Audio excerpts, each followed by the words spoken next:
Today we are hosting our hot cocoa party. This party is all about the kids, the treats, and the cocoa. And of course, the decor. So the first thing we're gonna do today is get the backyard set up and turn it into as much of a Texas winter wonderland as we possibly can. And from there, we're gonna move on into the kitchen and I'm gonna show you how to build an amazing hot cocoa platter. After we have the cocoa platter in place, we'll move on to the treats and then we'll make the cocoa. It's gonna be party time in just a few hours, so we gotta get to work right now. So the goal here is for everything to be really fun and whimsical and childlike. So all of the decor that I've gathered has some sort of childlike element to it. So all of this was collected at like Home Goods, Target, just fun finds, shopping around town, looking for things that'll make the kids' eyes light up. All right, we've got 2 of the outdoor party stations decorated and ready to go, and we're about to move on to where the hot cocoa and treat bar is going to live. But before we can build up this bar, we need to figure out exactly what's going on it so that we can place our platters on our food station and then decorate around the food. For this party, we're gonna be using a combination of homemade treats and store-bought treats. All of the treats that you're gonna see today have been made either on this YouTube channel or the recipes are available on the anthonykitchen.com. Let me show you what I've got in the freezer. M&M cookies, peppermint bark brownies, Mexican wedding cookies. So I've got a few different platters here and I'm gonna match up the size of the cookie to the platter. So for bigger, fatter cookies, we wanna use the bigger platter. I'm not gonna set my treats to leave out on the patio just yet because we still have a couple hours until party time. This is Texas, 65 degrees outside and real humid. I don't know if y'all can see this, but there is water lining the countertop, even though we wiped it down 1 hour ago. So what I'm gonna do is I'm gonna go ahead and just put labels on the platters so that I can set them on the hot cocoa bar out there for spacing purposes. And we'll leave the cookies and the treats indoors. And labeling your platters in advance is always a great tactic for any hostess with lots to do on the list. This hot cocoa board is no joke. We're adding all kinds of super cute, festive treats that you might like either along with your hot cocoa or in your hot cocoa. Anytime I have like a big giant platter, I like to have little bowls, especially bowls that have a little bit of height to them to add some dimension to the platter itself. So I've got these bowls here that I'm going to place on the platter first because the bowls are going to be the bulkiest item. And whenever you're creating a platter or a board, you wanna put down your biggest, bulkiest items first, and then you're gonna build around that. So I've already got some treats designated for my bowls. So I'm gonna add some Hershey Kiss sugar cookie edition. And then here, we're gonna add some red and green M&Ms. And in bowl number 3, Peppermint Crunch Junior Mints. Lots of marshmallows.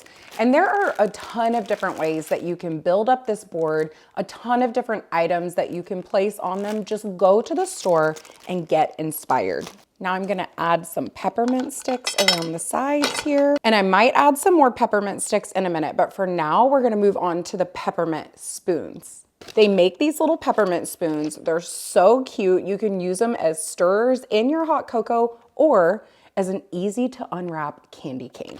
I would take this wrapping any day over peeling plastic off of a candy cane. One of the things I'm doing is creating a little bit of symmetry and color on the board.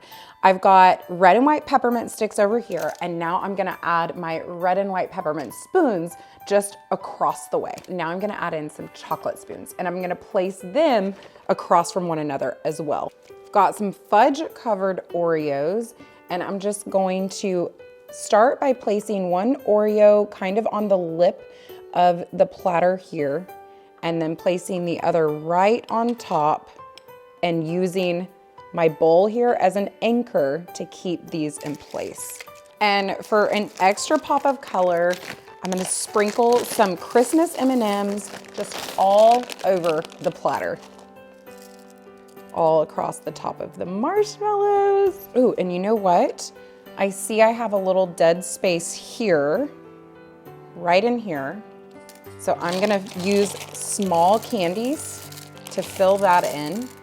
And I'll also say that every single cocoa board that I have ever built looks entirely different. They all come together with different items in different ways, but they're always so festive and so fun and so cute.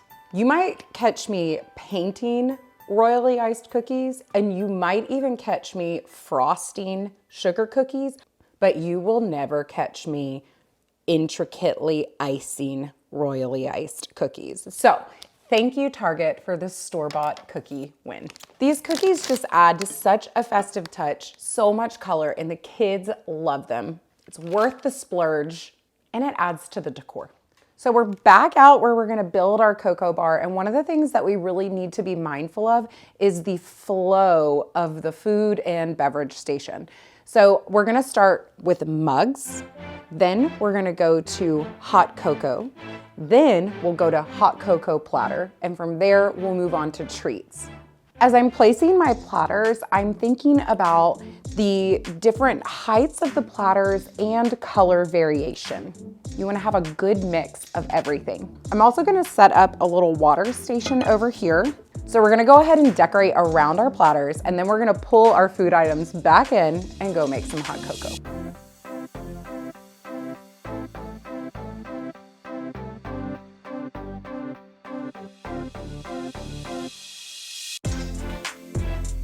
And did I mention we are going to have an epic Texas-style snowball fight equipped with fake snowballs and everything? We're gonna use this giant bucket of snowballs as part of our table decor.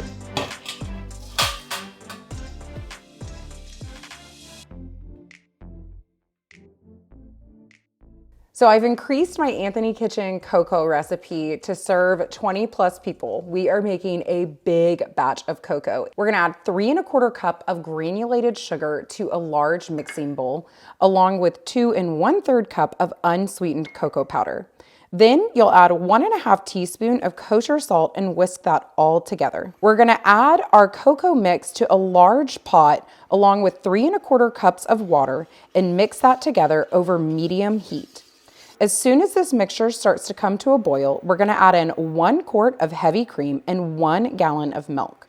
Stir this together until the mixture becomes warm, whisking often. Then you'll add in 1 tablespoon of vanilla extract, and that's your cocoa. The cocoa's hot, the kids are home from school, the party starts in less than an hour, and it might get a little chaotic. We're gonna go ahead and add the cocoa to our thermoses to keep it warm until party time.